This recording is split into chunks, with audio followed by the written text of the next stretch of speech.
Cioè, se penso al free jazz, proprio loro hanno preso degli elementi che per te sono sacrosanti, cioè si va tutti a tempo, questo è il tactus, io te lo elimino, io ti sto eliminando la tua concezione che hai di musica, l'universalità che tu credi di Certo. aver raggiunto, te la sto eliminando.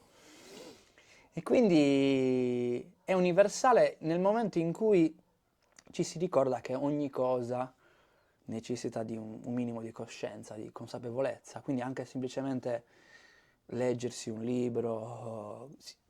Chiaro, io parlo di musica, quindi Certo, certo, però vabbè, che vuol dire? ehm, Ci sono libri che hanno influenzato, ad esempio, la tua musica?